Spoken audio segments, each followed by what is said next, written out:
యోహాను సువార్త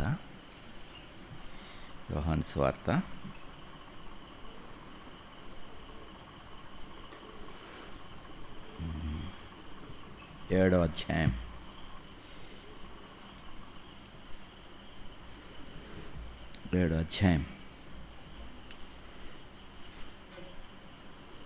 యోహాను సువార్త 7వ అధ్యాయం.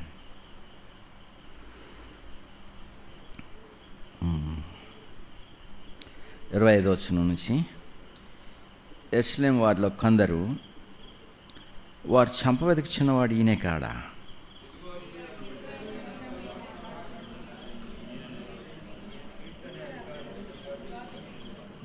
ఆయనను ఈయన ఎక్కడవాడో ఎరుగుదుము, క్రీస్తు వచ్చినప్పుడు ఆయన ఎక్కడవాడో ఎవడనూ ఎరుగడని చెప్పుకొనిరి.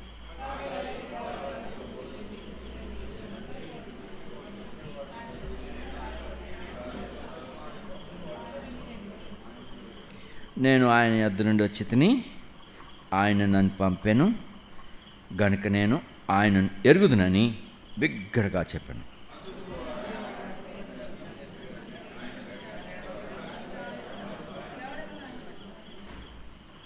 మరి జనసమూహంలో అనేకులు ఆయన విశ్వాసం ఉంచి, క్రీస్తు వచ్చినప్పుడు ఈయన చేసిన వాటికంటే ఎక్కువ ఆయన సూచక్రియలు చేయనా అని చెప్పుకొనిరి.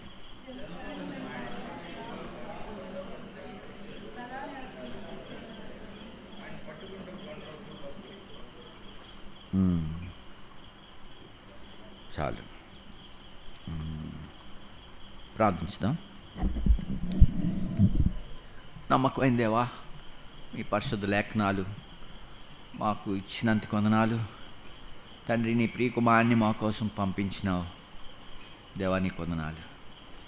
ఆయన కూడా విధేయత చూపించి తండ్రి నీ చిత్తం చేయుటకు ఆయన తక్కువగా చేయబడి దీనుడిగా వచ్చినందుకే మీకు వందనాలు ప్రభా. ఈ సమయాన్ని, ఈ భాగమును మా కోసం ఆస్వాదించి కొన్ని మాటలు మాకిమ్మని మీకు అప్పగించుకుంటూ, నీ పిల్లలపై నీ ముఖాంతి నుంచండి, పరిశుద్ధపరచండి. ఈ ఆవరణం అంతటిని మీరు ఆస్వాదించి నీ సన్నిధితో నింపండి. మేమందరం కూడుకుంట క్షేమాభివృద్ధికరంగా చేయము.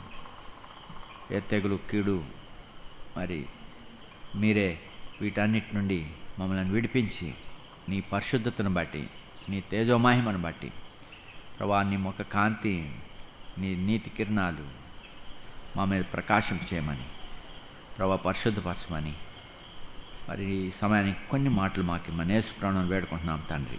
ఆమేన్.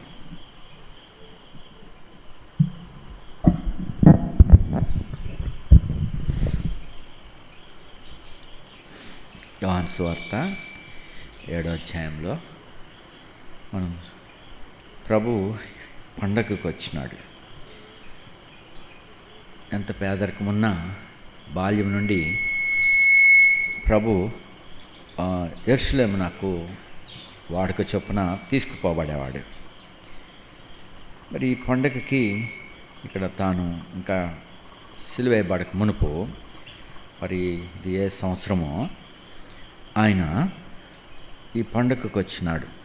అయితే అంతకు మునుపు ఆయన సహోదరులు కూడా ఇక్కడ నువ్వు చేసే క్రియలు ఇక్కడ కాదు, యెరూషలేములో చేయాలి నువ్వు అని చెప్పి వాళ్ళు కూడా మరి అవిశ్వాసంతో ప్రభుని మాట్లాడినారు. అవిశ్వాసం అంటే ఆయన క్రీస్తు అని వారు కూడా నమ్మలేదు. శాస్త్రులు పరిసయ్యులు ఆయన క్రీస్తు అయినాడని వారు ఆయనను ఎరగలేదు. మరి దేవుని యొద్ద నుండి ఈయన వచ్చి ఉన్నాడని వారు ఎరగలేదు. నికోదేము మాత్రం ఒక సంఘటనలో ఆయన ఎరిగినాడు. ఆయన అద్భుతాన్ని చూసినట్టు లేదు, కానీ చూడండి 3వ అధ్యాయంలో ఇక్కడ రాత్రి వేళ నికోదేము వచ్చాడు. ఎందుకు వచ్చాడు? ఆయన యూదుల పెద్ద. మరి పెద్దలలో అనేకులు ప్రభునందు విశ్వాసం ఉంచలేదు. అయితే ఆ రాత్రి వచ్చి 2వ వచనంలో, బోధకుడా, నువ్వు దేవుని యొద్ద నుండి వచ్చిన బోధకుడు అని మేమెరుగుదు. దేవుని యొద్ద నుండి వచ్చిన వాడవని మేమెరుగుదు. ఎందుకంటే దేవుడు అతనికి తోడై ఉంటేనే కానీ నువ్వు చేయుచున్న సూచక్రియలను ఎవడును చేయలేడని చెప్పాను. నువ్వు చేయుచున్న సూచక్రియలు ఏం చూశాడు ఆయన? గలిలయలోకి వెళ్ళలేదు ఈయన. గలిలయలో ప్రభు చేసిన మొదటి సూచక్రియ ఈయన చూసి ఉండడు. ఎందుకంటే గలిలయలో ఏ శాస్త్రి పెద్దలు అక్కడ ఉండరు. అంతేకాదు అతడు ఇవన్నీ చూసి దేవాలయంలో జరిగిన సంఘటన చూసినప్పుడు, ఎందుకంటే ఎన్నో సంవత్సరాలుగా అక్కడ వ్యాపారం పిల్లైపోయింది. బహుశా నికోదేము కూడా బాధపడే వారిలో ఒకడై ఉండొచ్చు. వీళ్ళందరినీ ఈ వ్యాపారాలు చేయకుండా వెళ్ళగొట్టాలి అంటే ఆ పెద్దలు, తర్వాత యాజకులు, వీళ్ళందరూ మరి ఆ వ్యాపారస్తులతో కమిషన్ కలిగి ఉన్నారు. అందుని బట్టి వ్యాపారపుటిల్లుగా అయిపోయింది. అక్కడ తీసుకొచ్చి ఎవడైనా భక్తితో ఒక గొర్రెని కానీ ఎద్దుని కానీ బలి అర్పణకు తీసుకుని వస్తే అక్కడ యాజకులు దాని మీద ఏదో మచ్చ ఉంది, డాగ్ ఉంది అని చెప్పి అంగీకరించేవారు కాదు. అయితే అక్కడ వ్యాపారస్తులు అమ్మేటువంటి గొర్రెలయో ఎడ్లయో పావురాలో ఇలాంటి వాటిని మాత్రం అంగీకరించేవారు. అయితే ప్రభు అక్కడ పడి ఉన్న తాళ్ళు, పశువులని తీసుకొచ్చేటువంటి తీసుకుని వచ్చేటప్పుడు గడ్డి, తాళ్ళు, గీళ్ళు అక్కడ పడి ఉన్నాయి. సంత అయిపోయింది మందిరం. అప్పుడు అలాంటి తాళ్ళతో లేకపోతే ఆ గడ్డితో అక్కడ చక్కగా పేనాడు ఒక కరుణ పేని. ఆయన గట్టిగా ఏమీ అరిసేయలేదు. ఆయన బహు సామాన్యంగా అన్నాడు, నా తండ్రి ఇల్లు వ్యాపారటులుగా చేయవద్దు, వీటన్నిటిని తీసుకుపండి అని చెప్పి ఆయన ఎంతో తీవ్రంగా, అంటే తీవ్రం అంటే ఆయన ఇతరుల వల్లే చేయలేదు, సామాన్యమైన ఒక మాట ఆయన పలికేసరికి వాళ్ళలో ఒక విధమైన భయోత్పాతం పుట్టింది. ఏదో ప్రమాదం మీద పడిపోతున్నట్టుగా వాళ్ళందరూ పారిపోయారు. మరి పౌరపు అమ్మేవాళ్ళు, రోకలు అమ్మేవాళ్ళు, మార్చేవాళ్ళు, ఇంకా వాళ్ళు భయంతో వాటన్నిటినీ సమకూర్చుకుంటానికి చూసుకుని వాటన్ని ఎత్తి పారిపోయారు. ఇది చూసినాడు నికోదేము. ఇంతకాలం నుండి ఎవడు దీన్ని తీయలేకపోయాడు. వీళ్ళందరూ సిండికేట్ అయిపోయారు. ఇప్పుడు ఈ మనుషుడు ఇలాగన్నాడు. సో అది చూసినప్పుడు ఇక్కడ నికోదేము కూడా మరి ఈయన దేవుని యొద్ద నుండి వస్తేనే కానీ ఇలాంటి పని ఆవిడ చేయలేడని రాత్రి వాళ్ళు వచ్చాడు. సో ఇక్కడ అనేకులు సూచక్రియలు దేనికి? ఇది ప్రభు పంపాడు నన్ను, లేక దేవుడు పంపిన ఇతను అని ప్రజలు ఎరుగునట్లుగా సూచక్రియలు.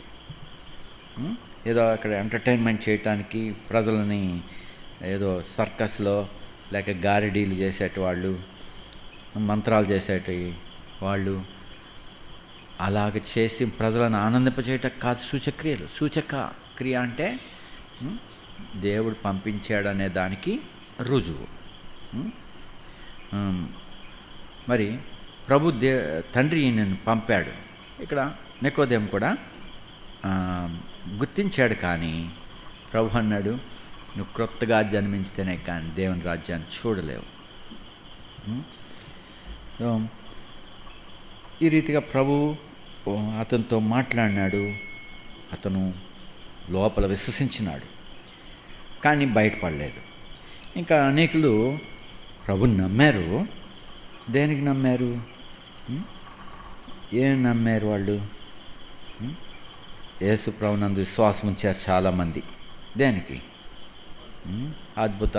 అద్భుతాలు లేకపోతే అన్నమో ఆహారమో ఇచ్చి ఈయన క్రీస్తు అయి ఉంటాడు, మనకి బాగానే వెళ్తుంది, ఈయన రాజు అయితే మనకి అన్నీ కలిసి వస్తాయి అని చెప్పి నమ్ముకున్న వాళ్ళు చాలామంది ఉన్నారు. అయితే వారిలో దేవుని వాక్యం నాకు చూడలేదు. ఇక్కడ అనేకులు ప్రభుని ఇంకను ఎరగలేదు. తన ఇంట్లో కూడా సహోదరులు కూడా విశ్వసించలేదు. అయితే ఇక్కడ ప్రభు చెప్పాడు, అక్కడికి యెరూషలేముకు సగం పండుగ అయినాక వచ్చాడు. తర్వాత 25వ వచనంలో ఈ జనసమూహం అనుకుంటున్నారు, ఇదిగో ఈయన చదవండి 25వ వచనం. వారు చంప వెదుకుచున్నవాడు ఈయన కాదా?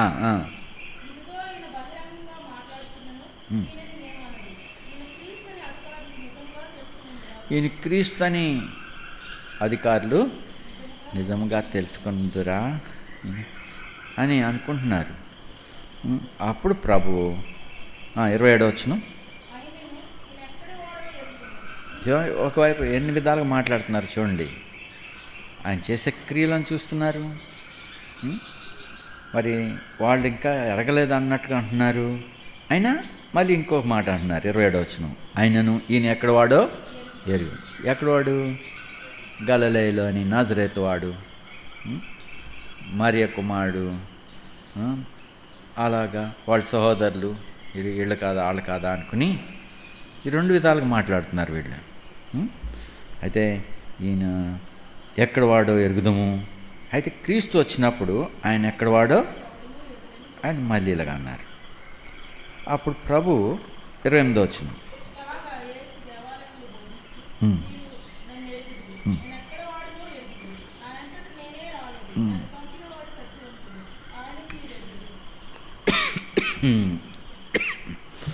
కాబట్టి తండ్రి నన్ను పంపాడు, మీరు నేను ఎక్కడ వాడినో మీరు ఎరుగుదురు.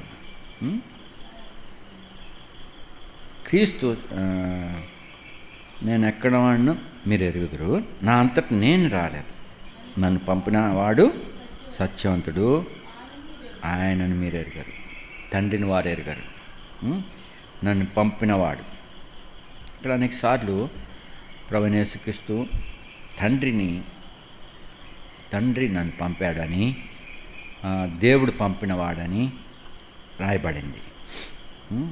దేవుడు తన కుమారుని ఎందుకు పంపినాడు? 3వ అధ్యాయంలో చూడండి, 3వ అధ్యాయం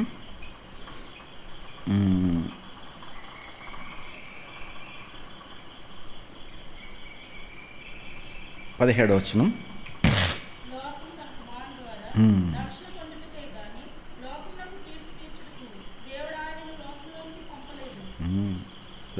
లోకానికి ఎందుకు పంపాడు తండ్రి? రక్షణ పొందటానికి. మరి దేవుడు పంపినాడు. అయితే ఆయన యందు అనేకులు విశ్వసించట్లేదు. ఎందుకు విశ్వసించలేకపోయారు? సూచక్రియలు ఏమైనా తక్కువ అయినాయా? ఆయన దేవుని యొద్ద నుండి వచ్చినాడని ఎన్ని విధాలుగా రుజువు వచ్చినది. లేఖనాల ప్రకారం ఆయన రాయబడిన ప్రకారంగా వచ్చినాడు. మరి అయితే అనేకులు ఆయనను ఎరుగలేదు. అయితే ఇక్కడ ప్రభు చెప్పిన వాటిలో కొన్ని మాత్రం ఆయన జీవితంలో ప్రభు బిగ్గరగా చెప్పిన మాటలు కొన్ని మాత్రమే ఉన్నాయి. ఎందుకు బిగ్గరగా చెప్పాడు? ఇక్కడ నా అంతట నేను రాలేదు, నన్ను పంపినవాడు సత్యవంతుడు, ఆయనను ఎరుగుతాం, ఆయనను మీరు ఎరుగరు. 29వ వచనంలో 7:29లో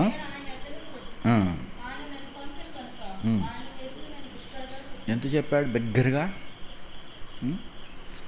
అక్కడ జనసమూహం ఉండొచ్చు, తర్వాత ఆయన చెప్తున్న మాట సాధారణంగా తీసుకుని ఉండొచ్చు.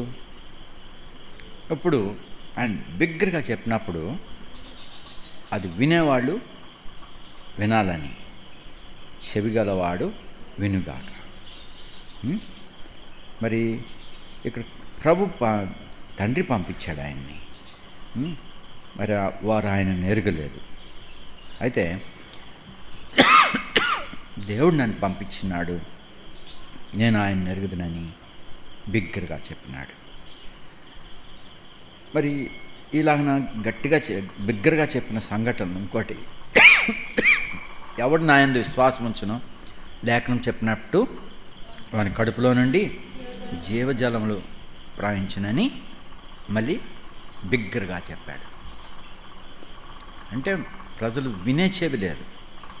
గట్టిగా బిగ్గరగా ఎంతకి చెప్పాల్సిందంటే వారు దాన్ని లక్ష్యం ఉంచినట్లుగా ఆయన ఆ మాటలు చెప్పాడు. ఇంకొకసారి అంటే 3 సార్లు ఆయన బిగ్గరగా చెప్పిన మాటలు ఉన్నాయి. 7వ అధ్యాయంలో మనం ఇప్పుడు చదివాము ఒకటి, అలాగే 38వ వచనంలో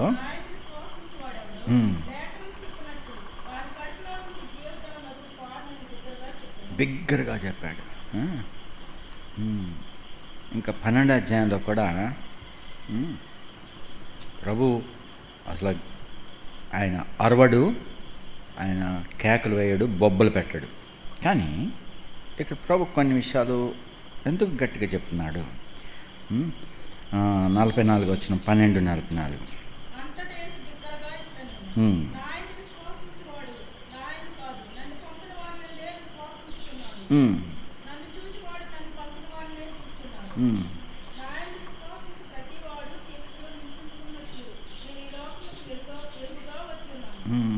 సో ఈ రీతిగా ప్రభు బిగ్గరగా చెప్తున్నాడు జనసమూహానికి వినేటట్టుగా. ఎందుకంటే ఆయన కూర్చిన సమాచారము దేవుని వర్తమానాన్ని వినేటట్టుగా లేరు.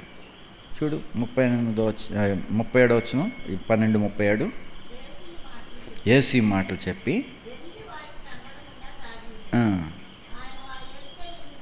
వారి ఎదుట ఇన్ని సూచక్రియలు చేసినాను, వారు ఆయన యందు విశ్వాసం ఉంచలేదు. 38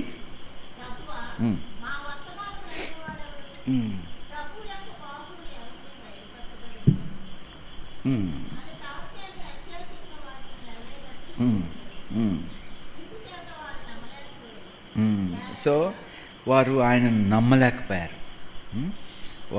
ఆయన వర్తమానమును నమ్మిన వాడెవడు? ఎలా నమ్ముతారు వర్తమానం?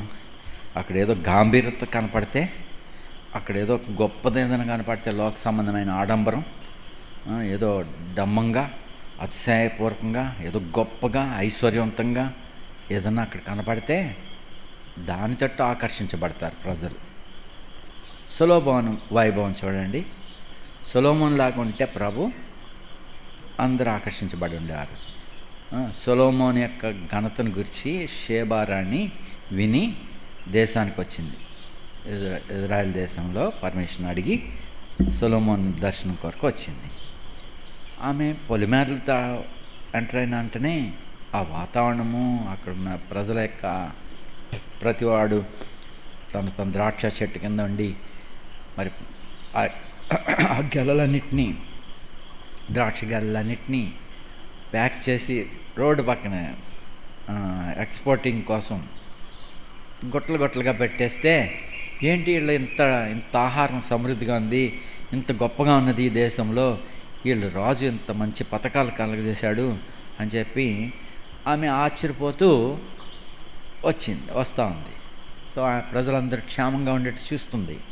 చివరికి ఆయన కోటలోనికి ప్రవేశించినప్పుడు అక్కడుండే పహారా ఎట్లా ఉన్నది, మరి లోపల ప్రవేశించినప్పుడు ఎట్లా ఉన్నది, చివరికి తాను సొలొమోను బల్ల యొద్దకు తీసుకురాబడినప్పుడు ఆ భవనాలు, ఆ కట్టడాలు, ఆ పద్ధతులు చూసి ఆమె అప్పటికే నిశ్చేష్టురాలైంది.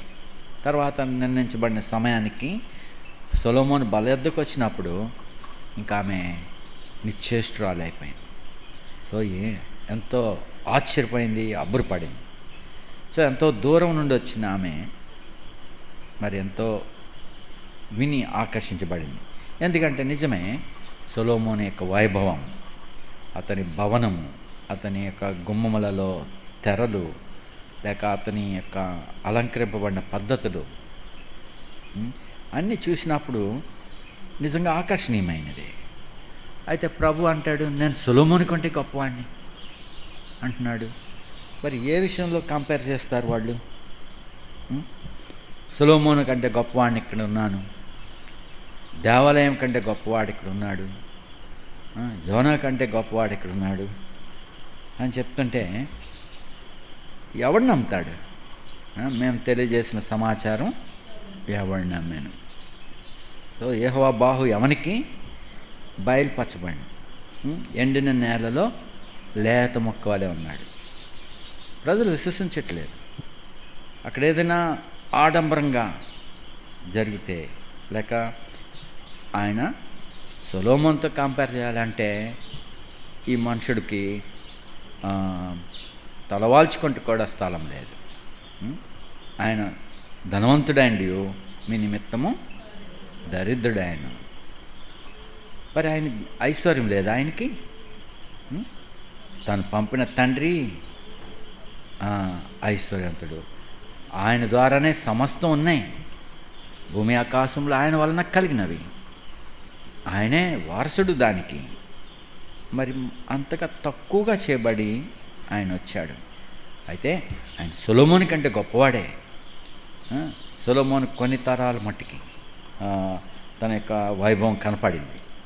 అవన్నీ తర్వాత కాలంలో బబులోను రాజు వచ్చి వాటన్నిటిని కాల్చివేశాడు. ఎందుకంటే వాళ్ళు కూడా ఆ గుమ్మములను లోంచి విగ్రహాలు తీసుకొచ్చారు, అవన్నీ కాల్చివేయబడ్డాయి. సో అయితే అది కొంతకాలం నాటికే. ప్రభు అయితే శాశ్వతుడు దేవుడు, మహిమగల దేవుడు. ఈయన మనందరినీ రక్షించుటకు మరి దీనుడై వచ్చినాడు. మరి ఇప్పుడు ఈయన ఇచ్చిన సాక్ష్యాన్ని ప్రజలు నమ్మలేదు. ఇంకా అనేక సూచక్రియలు చేసినాను, వారు ఆయన మాట నమ్మలేదు. అయితే నా యందు విశ్వాసం ఉంచేవాడు నా యందు కాదు, నన్ను పంపిన వాని యందు విశ్వాసం ఉంచున్నాడని బిగ్గరగా చెప్పాను. ఎందుకు బిగ్గరగా? ప్రజల చెవుల్లో అది నాటబడాలని, దిగాలని. సిలువలో 2 సార్లు అరిచాడు. ఒకసారి బిగ్గరగా ఏలి ఏలి లామా సబక్తాని అని బిగ్గరగా అరిచాడు. ఇంకొక మాట సిలువలోనే బిగ్గరగా చెప్పిన మాట ఏంటి? తండ్రి, నా ఆత్మ నీ చేతికి నీకు అప్పగించుకుంటున్నానని చెప్పి తల వంచాడు. మరి ఇంతగా ఆయన అరచి చెప్తున్నాడు. అది మన చెవుల్లో ఉండాల. మరి మొదటి యోహాను పత్రికలో మరి ఈయనను గూర్చిన సాక్ష్యములు అనేకమైన ఉన్నాయి.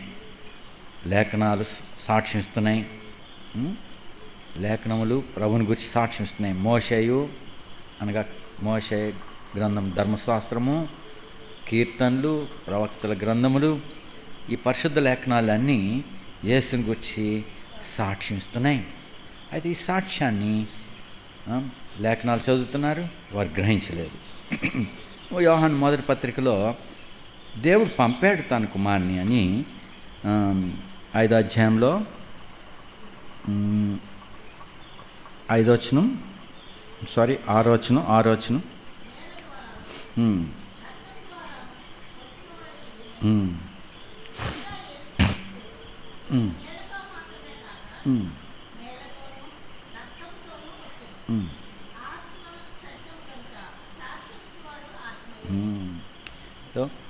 యేసు ప్రభు నీళ్ళ ద్వారాను రక్తం ద్వారాను వచ్చినవాడు. నీళ్ళ ద్వారానే కాదు, రక్తంతోనూ నీళ్లతోనూ రక్తంతోనూ వచ్చాడు. అంటే ఈయన నీళ్ళు ఎందుకు? తాగుటకు. అంతేకాదు, నీళ్ళు ఎందుకు? పరిశుద్ధపరచుకుంటకై. ఒక నది ఉన్నది, అంటే ఇశ్రాయేలీల మధ్య ఒక బండ ఉన్నది, ఆ బండ క్రీస్తే. ఆ బండలోంచి నీళ్లు నది వలె ప్రవహించింది.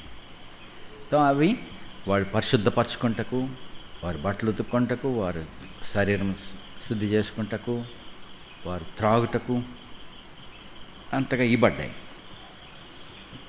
శుద్ధి కొరకు, పరిశుద్ధత కొరకు. మరి ప్రభు తన శిష్యులను పాదములను కడిగినాడు.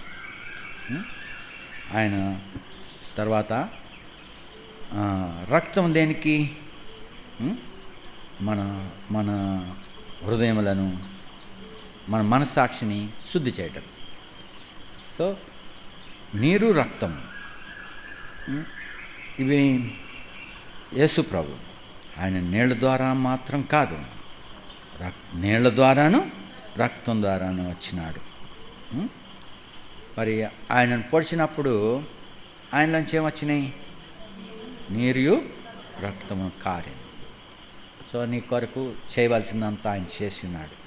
మన పరిశుద్ధత కొరకు, మన జీవితంలో పరిశుద్ధపరచుటకు ఆయనలోంచి ఓట ఇవ్వబడింది. ఆ ఓట మనలను శుద్ధీకరించేది, మనల్ని జీవింపజేసేది.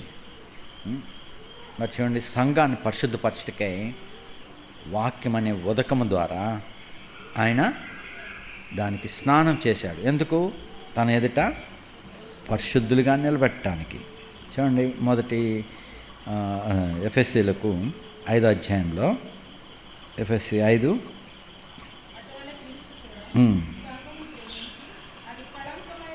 అది కళంకమైనను ముడతైనను. సో కళంకము, ముడత అలాంటిది ఏదీ లేకుండా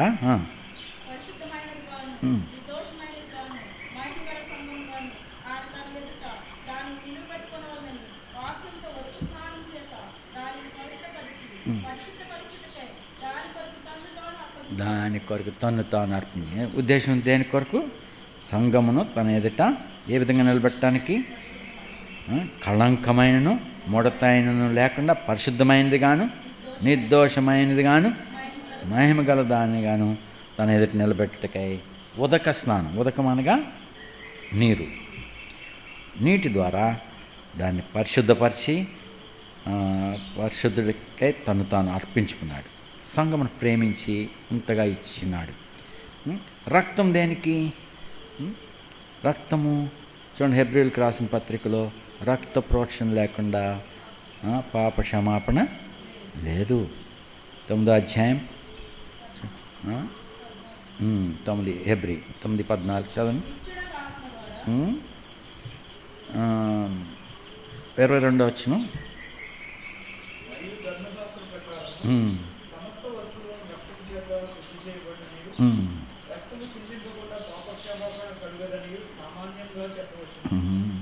ఇది సామాన్యమైన మాట. రక్తము చిందింపకుండా పాప క్షమాపణ కలగదు. ఒకటి, రక్తం చేత శుద్ధి చేయబడుతుంది ప్రతి వస్తువు. మరి ప్రతి వస్తువే కాదు, మరి మన మనస్సాక్షిని శుద్ధి చేయటకు చూడు, అంతకు మునుపు 9వ అధ్యాయంలోనే 10వ వచనం.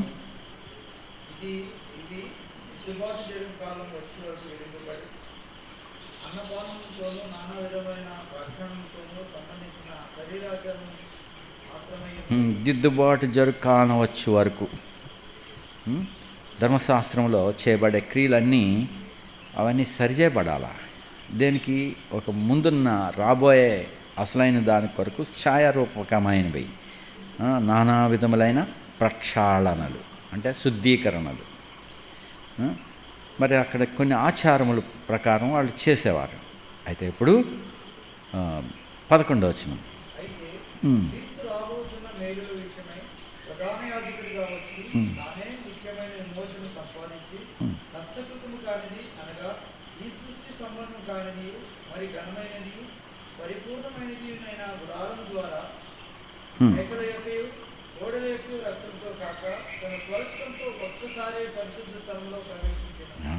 సో తన రక్తం చేత పట్టుకుని మన కొరకు ప్రాయచిత్తంగా చేసినాడు. మనలను నిబంధన క్రింద తీసుకుని వచ్చాడు. మీరు నా ప్రజలని చెప్పడానికి తన రక్తం ద్వారా దగ్గర వారిగా మనల్ని చేసినాడు. ఎన్ని విధములుగా ఆయన మన కొరకు ప్రాయచిత్తం చేశాడు. మరి నీటి ద్వారాను రక్తం ద్వారాను ఆయన మన కొరకు వచ్చాడు. ఈ సాక్ష్యములు ఎవరిస్తున్నారు? ఆత్మయు. చూడు, సాక్ష్యం ఇచ్చేవారు ముగ్గురు, ఆత్మయు, నీళ్లును, రక్తమును.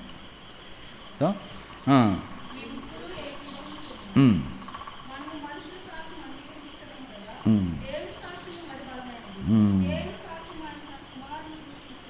సో ఆత్మ చూడు 6వ వచనంలో ఆత్మ సత్యం కనుక సాక్ష్యం ఇచ్చేవాడు ఆత్మయే.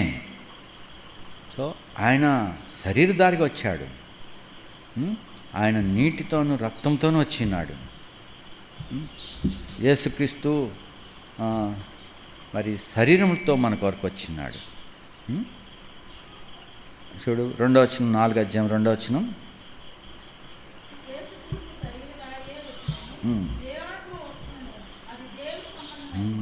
సో దేవుడు వచ్చాడు, ఆయన యేసుక్రీస్తు, ఆయన శరీరధారిగా వచ్చాడు, నీటితోనూ రక్తంతోనూ వచ్చినాడు. ఆయన ఇప్పుడు యోహాను కూడా దగ్గరుండి ప్రభుని హత్తుకున్నవాడే.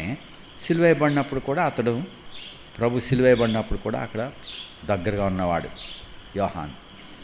సో అక్కడ ఆయన చెప్తున్నాడు, ఆయనను ప్రక్కన పొడిచినప్పుడు ఏం చెప్పాడు ఆయన? యోహాను రాసిన సువార్తలో, యోహాను సువార్త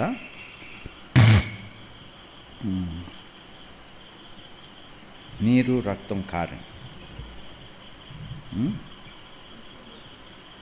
19:34. ఎస్ 34. వెంటనే రక్తమును నీరును కారెను. ఇది చూసినవాడు ఎవడైనా? యోహాను సాక్ష్యం ఇచ్చున్నాడు.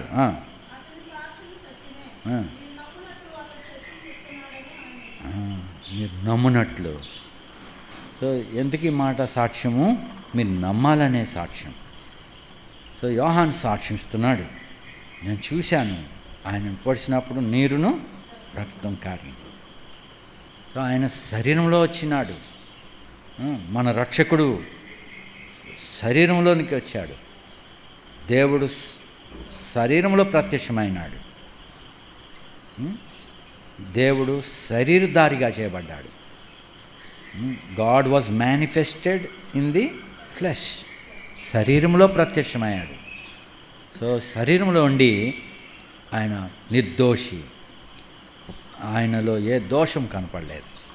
ఆయన న్యాయ విమర్శలో తీర్పు తీర్చినప్పుడు అతని మాట ఎందు కానీ, ఆయన ప్రైవేట్ లైఫ్లో కానీ, బహిరంగ జీవితంలో కానీ తాను ఎక్కడ దోషం ఆయన యందు న్యాయ విమర్శలో కనపడలేదు. దేవుని ఎదుట, మనుషుల ఎదుట ఆయనలో ఏ దోషం కనపడలేదు. ప్రభు కూడా సాక్ష్యం ఇచ్చాడు ఈ మనుషుని గురించి. దేవుడు మనుషుడిగా చేయబడ్డాడు ఆయన యేసు. ఆయనను గురించి తండ్రి సాక్ష్యం ఇచ్చాడు. ఆయన ఎప్పుడైతే నీటి బాప్తిస్మంలో విధేయత చూపించాడో, ఇదిగో ఈయనే నా ప్రియకుమారుడు, ఈయన యందు నేను ఆనందించున్నాను. సో తండ్రి సాక్ష్యం ఇచ్చాడు. మరి పరిశుద్ధాత్ముడు, సత్యస్వరూపి అయిన ఆత్మ మీకు సాక్ష్యం ఇస్తాడు. ఇక్కడ పరిశుద్ధ ప్రవక్తలు, అపోస్తలులు సాక్ష్యం ఇచ్చారు. ఆయన నీటి ద్వారాను రక్తం ద్వారాను వచ్చాడు, మనందరినీ ప్రాచిత్తార్థంగా మనల్ని శుద్ధీకరించడం కొరకే. ధర్మశాస్త్ర రీతిగా చూస్తే ఆవు దూడ యొక్క బూడిదలు, పాలెం వెలుపల దాన్ని ఆ బూడిద అక్కడ కాల్చినప్పుడు ఆ బూడిదని ఆ కుండల్లో దాచి మరి వాళ్ళ ప్రక్షాళనల కొరకు చనిపోయిన ఇంట్లో పారు నీళ్ళు తీసుకొచ్చి ఆ బూడిద నీళ్లు కలిపి ఇంట్లో ప్రోక్షిస్తే అది శుద్ధి అవుతుందని. సో ఇలాంటి కొన్ని ప్రక్షాళనలు అందులో జరిగినాయి. అయితే మన ప్రభువైన యేసుక్రీస్తు మనలను పరిశుద్ధపరచుటకై ఇన్ని విధములుగా సమర్పించబడ్డాడు శరీరంలో వచ్చి. అయితే మరి ఇప్పుడు ఆయన చేయవలసిన పరిచర్య అంతా చేసినాడు. సిలువలో మరి సమాప్తం చేసినాడు. ప్రాయశ్చిత్తార్థంగా, శుద్ధీకరణ కొరకై, నిబంధన కొరకై సమస్తమును ఆయన చేసి లేఖనములన్నీ నెరవేర్చి తన ప్రాణాన్ని అప్పగించుకున్నాడు. ఆయన తర్వాత సమాధి చేయబడ్డాడు. ఆయన తిరిగి లేపబడ్డాడు. ఇప్పుడు రక్తమును చేత పట్టుకుని ఎవడును సమీపింపరాని తేజస్సులో ఆయన మాత్రం ప్రవేశించి అంగీకరింపబడ్డాడు. పరలోకములో అంగీకరింపబడ్డాడు. దూతలందరి ఎదుట ఆయన తండ్రి గణపరిచినాడు. అనేకుల రక్షణకర్తగా ఆయనను మన కొరకు తండ్రి ఇచ్చాడు. తండ్రి పంపాడు. తాను చేయవలసిన పరిచర్య నెరవేర్చాడు. జయోత్సవంతో ఆయన మనందరి పక్షంగా తండ్రి యొద్ద కనపడ్డాడు. మరి ఇప్పుడు తండ్రి యొద్ద ఆయన ప్రత్యక్షమై ఉన్నాడు. ఒకసారి శరీరంలో ప్రత్యక్షమయ్యాడు. ఇప్పుడు మృతుల నుండి లేపబడి ఎక్కడ ప్రత్యక్షమై ఉన్నాడు? ఇప్పుడు ఎక్కడ ప్రత్యక్షమై ఉన్నాడు? పరలోకములో తండ్రి దగ్గర కనపడుతున్నాడు. తిరిగి పాపము లేకుండా రాబోతున్నాడు. పాపము లేకుండా చేయుటకై, మరి తన ఎదుట మనందరినీ నిలబెట్టకై వేవేల పరిశుద్ధులతో రాబోతున్నాడు. మరి ఆయన వచ్చినప్పుడు, దేవుని పిల్లలతో మనం అందరం వచ్చినప్పుడు మనం ఒంటరిగా లేము. ఆయన వేవేల పరిశుద్ధులతో వస్తాడు. చూడు, ద్వితీయోపదేశకాండం మనం ఒంటరిగా లేము. మనకంటే ముందుగా వెళ్ళిపోయిన పరిశుద్ధులు వారు కూడా మహిమలోకి ప్రవేశింపలేదు. అయితే ప్రభు తన ప్రజలను కలుసుకుంటూ వచ్చినప్పుడు ఆయన ఎలా వస్తాడు? 33వ అధ్యాయం ద్వితీయోపదేశకాండం చదవండి, 1వ వచనం నుంచి. దైవజండమైన మోషే మృతినందుకు మునుపు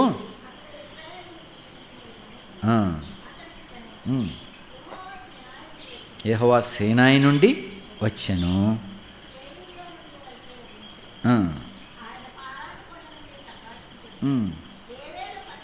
వేవేల పరిశుద్ధుల సమూహముల మధ్య నుండి ఆయన వచ్చెను.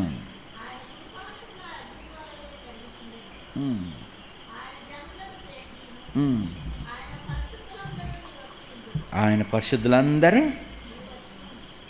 ఇన్ దైన్ హ్యాండ్, నీ చేతిలో ఉన్నారు, నీ వశంలో ఉన్నారు. పరిశుద్ధులందరూ ఎక్కడున్నారు?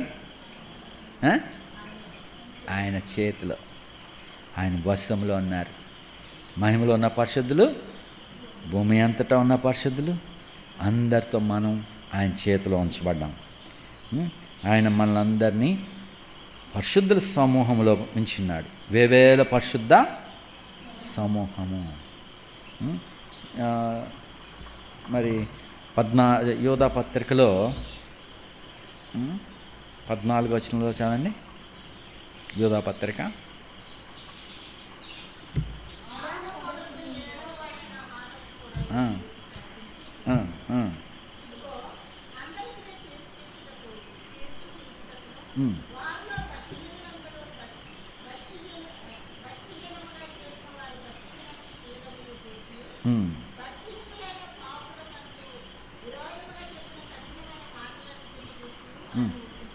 సో కఠినమైన మాటలు, భక్తిహీనులు పాపులు తనకు విరోధంగా చెప్పిన కఠినమైన మాటలన్నింటిని గుర్చి వారిని ఒప్పించుటకును, సో పరిశుద్ధులతో ఆయన వస్తాడు.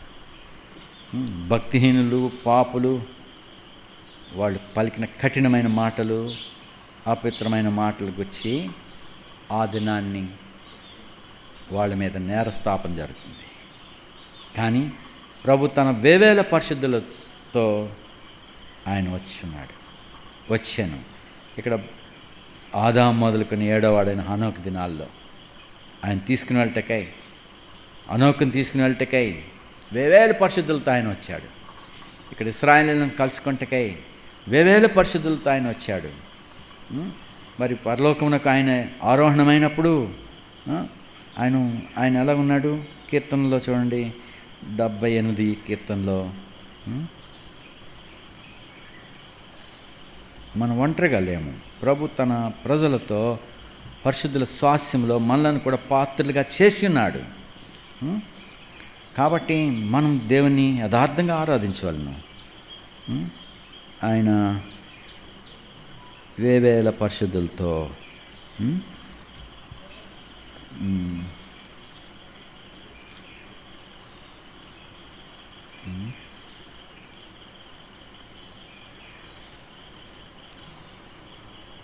అరవై 67వ వచనం.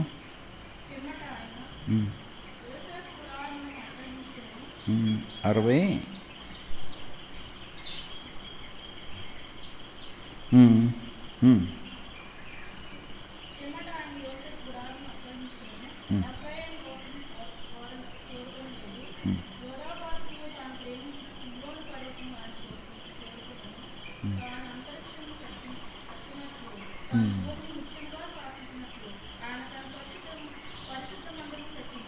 68 కీర్తన 68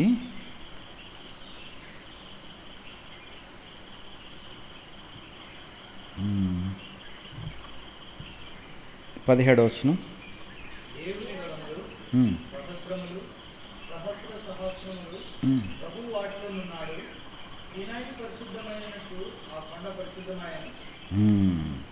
సో ప్రభు తన పరిశుద్ధులందరితో ఆయన వచ్చి ఉన్నాడు. హనోక్ దినాల్లో వేవేల పరిశుద్ధులతో వచ్చాడు. దావీదు దినాల్లో దావీదు మొరపెట్టినప్పుడు ఆయన మేఘముల మీద వచ్చాడు. ఆయన వచ్చాడంటే ఒక్క దావీదుని ఒక్కడు కాదు, దావీదు ప్రభు అతని బాధలో ఉన్నప్పుడు అతడు మరణపూర్లు చుట్టినప్పుడు 18వ కీర్తనలో ఆయన మొరపెట్టినాడు దేవునికి. అప్పుడు ప్రభు వచ్చాడు. ఎలా వచ్చాడు? 7వ వచనం 6వ వచనం.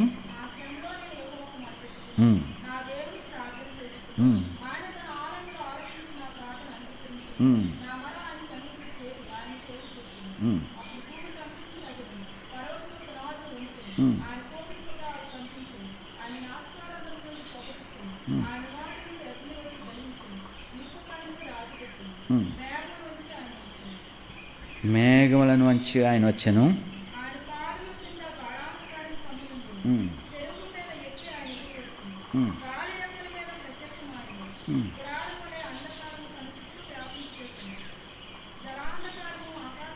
సో ప్రభు వచ్చినాడు.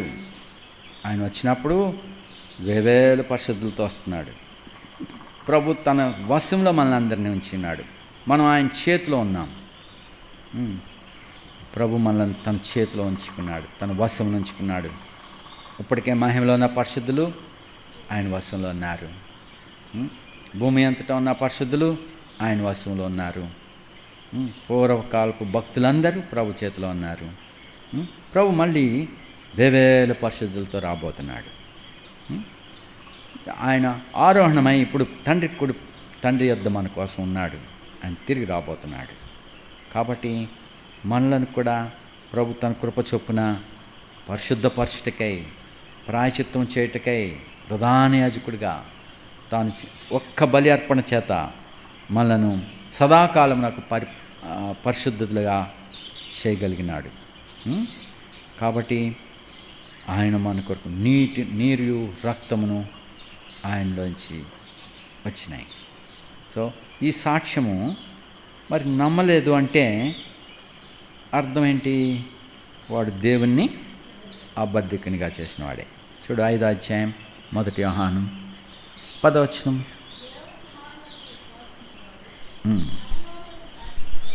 తనలోనే ఈ సాక్ష్యం, దేవుని కుమారుని యందు విశ్వాసం ఉంచినవాడు తనలోనే ఈ సాక్ష్యం. సో మనుషుల సాక్ష్యం, 2-3 సాక్ష్యాన్ని నమ్ముతారు. మనుషుల సాక్ష్యం కోర్టులో బలంగానే ఉంటుంది. అయితే దేవుని సాక్ష్యం మరి బలమైనది. దేవుని సాక్ష్యం ఎవరి గురించి సాక్ష్యం? 9వ వచనంలో లాస్ట్ పార్ట్లో దేవుని సాక్ష్యము మరి బలమైనది. దేవుని సాక్ష్యము తన కుమారుని గురించి ఇచ్చినదే.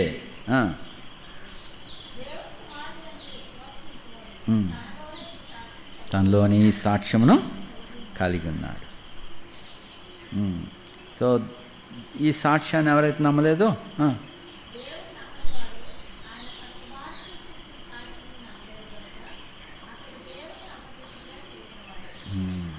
దేవుని కుమారుని గురించి ఇచ్చిన సాక్ష్యం నమ్మనేవాడు దేవుని అబద్ధం అని చెప్తున్నాడని చెప్తున్నాడు. సో దేవుడు తన కుమారుని గురించి ఇచ్చిన సాక్ష్యము నమ్మకమైనది. సత్యస్వరూపి అయిన ఆత్మ సాక్ష్యం చెప్తున్నాడు. దేవుని పరిశుద్ధ లేఖనాలు సాక్ష్యం చెప్తున్నాయి. యేసు దేవుని కుమారుడని, యేసు క్రీస్తని నమ్మే ప్రతివాడు దేవుని మూలముగా పుట్టినవాడు. చూడు 5వ అధ్యాయం 1వ వచనం. యేసే ఎవడు? క్రీస్తు. అనేక మంది యూదులు నమ్మలేదు, అనేక అన్యజనులు కూడా అనేకులు నమ్మలేదు. యేసే దేవుని కుమారుడు, యేసే దేవుని క్రీస్తు. ఆయన ద్వారానే రక్షణ ఉన్నది, ఆయన ద్వారానే పాపక్షమాపణ ఉన్నది, ఆయన సశరీరుడిగా ప్రత్యక్షమైనాడు. ఈ సాక్ష్యాన్ని నమ్మలేదు అనేకులు. దాన్ని బట్టి వారు దేవుని అబద్ధికునిగా చేశారు. ఏ అబద్ధికుని యందు నిత్యజీవం లేదు. దేవుని అంగీకరించే వాళ్ళలో నిత్యజీవం ఉన్నది, జీవం. దేవుని చూడండి ఇంకా 5వ అధ్యాయంలో 11వ వచనం. దేవుడు మనకు నిత్య జీవం దయచేశాను, ఈ జీవము ఆయన కుమారుని యందు ఉన్నది. దేవుని కుమారుని అంగీకరించేవాడు జీవం గలవాడు. సో జీవం లేదు, నిత్య జీవం లేదు. అయితే మనకి దేవుడు తన కృప చొప్పున యేసు దేవుని కుమారుడని విశ్వసించినట్లు నీలో ఆ సాక్ష్యం ఉన్నది. దేవుడు ఆయన మృతుల్లో నుండి లేపి ఎంతో హెచ్చించినాడు. మనందరి పక్షంగానే అంగీకరింపబడ్డాడు. మరి తండ్రి యొద్ద మన కోసం ఉన్నాడు. మన కొరకు ప్రాయచిత్తం చేయవాడిగా ఆయన ఉన్నాడు. మరి ఆయన రక్తము మన మనస్సాక్షిని ఎంతో ఎక్కువగా శుద్ధి చేయగలుగుతుంది. జీవం గల దేవుని ఆరాధించుటకు, స్తుతి చెల్లించుటకు, మరి ప్రోక్షించబడిన హృదయములు గల వారై దేవుని సన్నిధిలోనికి ధైర్యంగా రాగలిగే ధాన్యత, తన ఎదుట ఆనందంతో నిర్దోషులుగా నిలబడటానికి శక్తిగల రక్షకుడిగా మన కోసం ఆయన ఉన్నాడు. కాబట్టి మరి ఇక్కడ ప్రభు చెప్పాడు, తన పరిశుద్ధులందరూ ఆయన వశములో ఉన్నారు. Thy saints are in thy hand. నీ పరిశుద్ధులందరూ ఆయన చేతిలో ఉన్నారు. ఆయన నిన్ను ఎత్తుకుని ఉన్నాడు. గర్భమున పుట్టిన బిడ్డను తల్లి మర్చిపోవచ్చేమో కానీ నేను నిన్ను మరువను. ఇంకేమన్నాడంటే గర్భమున పడినది మొదలుకొని నా చేత భరింపబడిన వారులారా. చదువు యెషయా గ్రంథంలో, యెషయా గ్రంథం. ఇక్కడ ప్రభు చెప్తున్నాడు, నువ్వెక్కడో దూరంగా లేవు. క్రీస్తులో ఉన్న వారికి ఇంత ధన్యత ఉన్నది. ఆయన యందు విశ్వాసం ఉంచేవారు ఈ వాగ్దానం క్రింద ఆయన చేతిలో ఉన్నారు. యెషయా గ్రంథం 46:3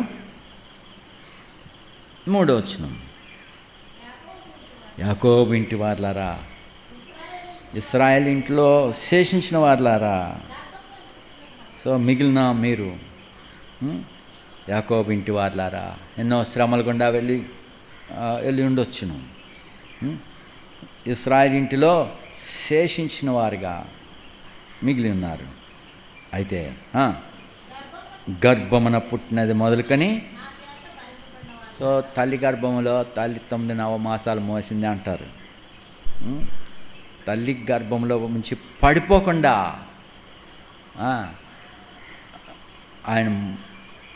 ఆయన మోసాడు. నీ తల్లి గర్భంలో నువ్వు పడిపోయే రీతిగా ఉన్నావు, అప్పుడే రాలిపోయేవాడిగా ఉన్నావు. యేసు ప్రభు కూడా దావీదు అంటాడు, నీవే నా తల్లి గర్భంలో నీవే నాకు ప్రాపకుడు అయినటివి. ప్రాపకుడు, thou hast holden me in thine hand in my mother's womb. తల్లి గర్భంలో నీవు నన్ను హోల్డ్ ఎనిమి, పట్టుకున్నావు. తెలుగులో ప్రాపకుడు అయింటివి, నాకు ఆధారంగా నువ్వే పట్టుకుని ఉన్నావు అని అర్థం. తల్లి గర్భంలో ఊడిపోకుండా ఆయన పట్టుకుని ఉన్నాడు.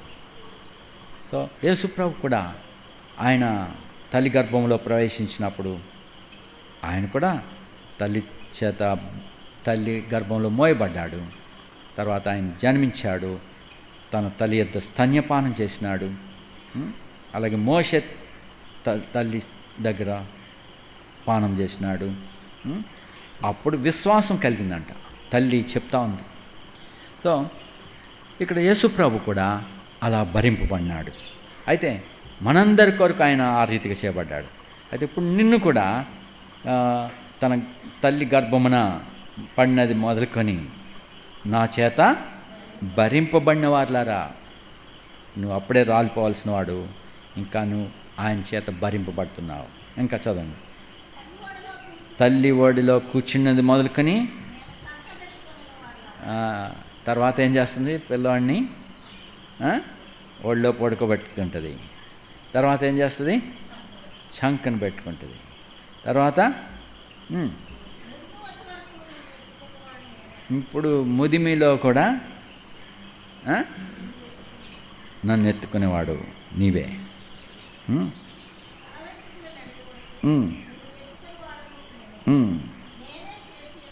నేనే చేసినాను, చంక పెట్టుకునే వాడును నేనే.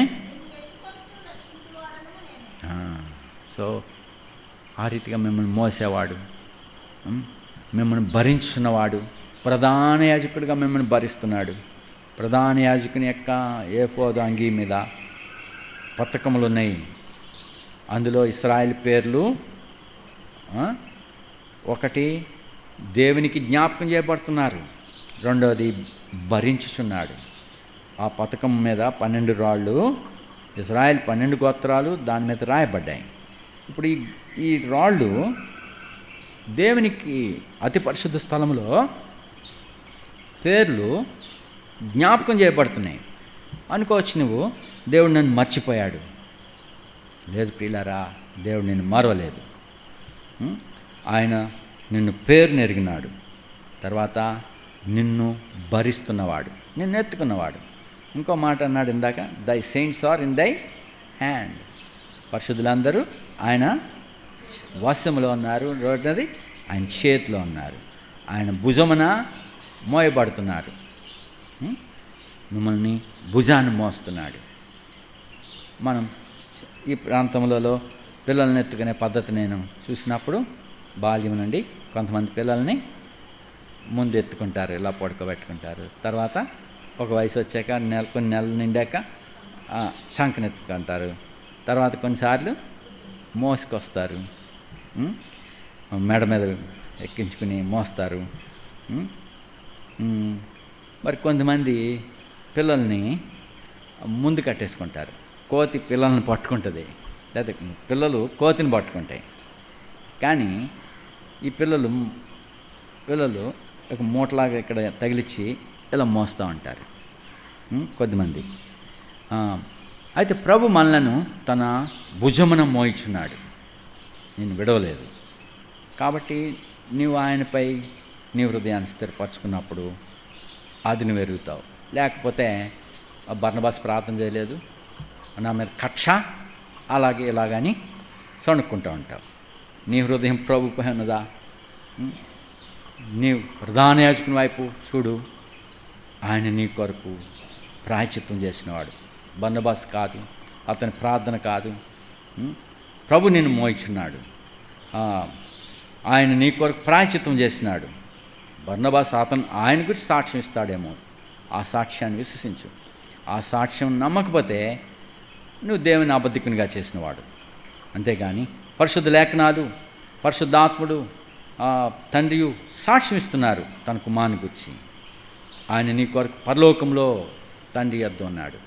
అక్కడ ఉన్నాడు అంటే నిన్ను పేరున ఏం చేస్తున్నాడు? జ్ఞాపకం చేయుచున్నాడు. చూడండి, ఆ మాట ఇంకా సమయం ఎక్కువైనది. ప్రధాన యాజకుడు బాధ్యత ఏంటి? ఆయన వారిని భుజమున మోయిచున్నాడు.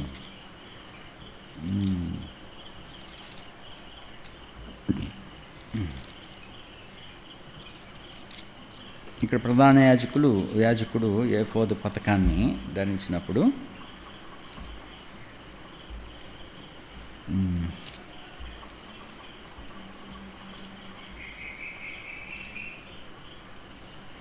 నిర్గమకాండంలో చూడండి.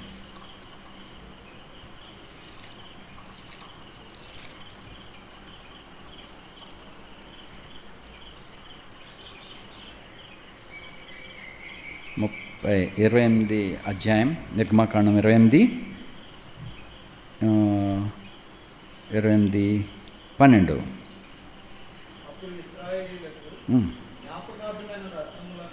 ఇశ్రాయేలీయులకు జ్ఞాపకార్థమైన రత్నములను ఏఫోదు భుజముల మీద ఉంచాలను.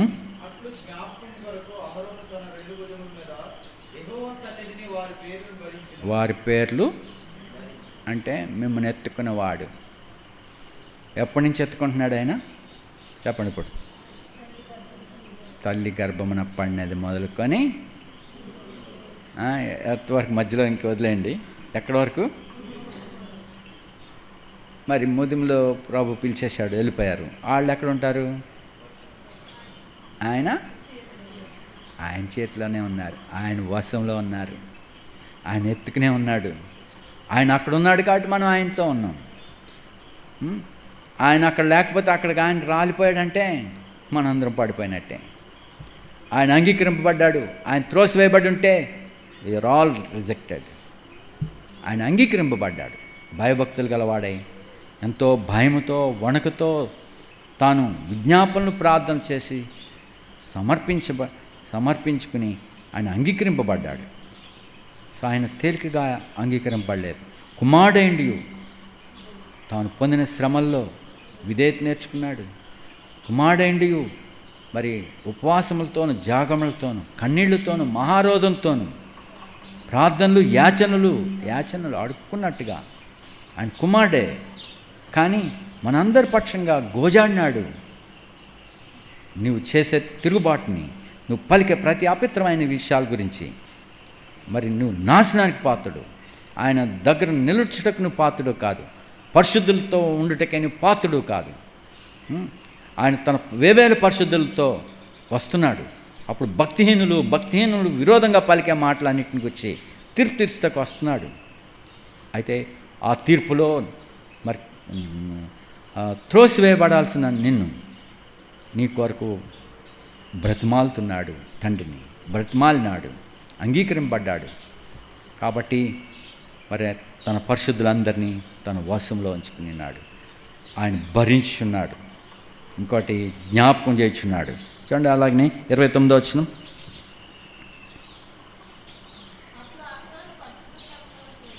అహరోను పరిశుద్ధ స్థలంలోనికి వెళ్ళినప్పుడు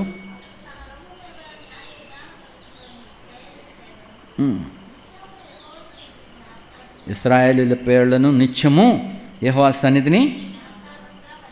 సో ఒకటి జ్ఞాపకము, రెండోది భరించుట. కావున మీరు ఈ ప్రధాన యాజకుడు నీరు రక్తమును మనకిచ్చాడు, మనకు ఒక ఓట ఇచ్చినాడు. ఆ ఓటలో మరి ఆయన నోటి నుండి వచ్చే మాటలు, ఆయన యొద్ద నుండి వచ్చే ప్రతి ఆశీర్వాదం మీరు తీసుకొని దేవునికి కృతజ్ఞులు ఉండాలి. ఐగుప్తు భారములన్నిటి నుంచి విడిపించాడు. అనేక అధికారులు వారిని పరిపాలించారు ఐగుప్తులో. ఇప్పుడైతే ఐగుప్తీయులకు దోశలుగా ఉండక్కర్లేదు. వాగ్దానం చేసిన దేశమునకు, పితరులకు వాగ్దానం చేసిన దేశమునకు వారిని కొనిపోవచ్చున్నాడు. వారిని భరిస్తున్నాడు. గద్దరక్కల మీద మోసుకెళ్ళినట్టుగా వారిని మోయిస్తూ భరిస్తూ అనుదిన ఆహారం ఇచ్చి పోషిస్తూ వచ్చాడు. తన మేఘం కింద భద్రపరిచాడు. ఇన్ని చేసినప్పుడు వారు కృతజ్ఞత చెల్లించలేదు, దేవుణ్ణి ఆరాధించలేదు. అనేకసార్లు సణిగినారు. పిల్లరా, ఇన్ని అద్భుతములు, ఇన్ని సూచక్రియలు ప్రభుని ఎదురు చేసి ఉండగా ఇంకా సణిగేవాడుగా అయితే ప్రభుని అంత ఇష్టం కలిగి ఉండడు. ప్రభుకి కృతజ్ఞులై ఉండండి. ప్రభా ఇంత గొప్ప రక్షణ నాకు ఇచ్చావు, ఈ దురాత్మల యొక్క సమూహాన్ని నుంచి, అవిధేయులను ప్రేరేపించే శక్తుల నుండి నన్ను విడిపించావు, నన్ను విమోచించావు, నీ రక్తం ద్వారా నన్ను పరిశుద్ధపరిచావు, నీ వశంలో ఉంచావు. ప్రభా నీకు వందనాలు, ఇంక ఇలాగ ఎవడు నాకు చేయలేదు, కాబట్టి నీవే ఆరాధనకు పాత్రుడు అని చెప్పి ఆయనను మాత్రము మీరు ఆయన్ని ఆరాధించండి. క్లుప్తంగా వినపడేటట్టుగా కొద్ది సమయం ప్రభుని ఆరాధించుదాం.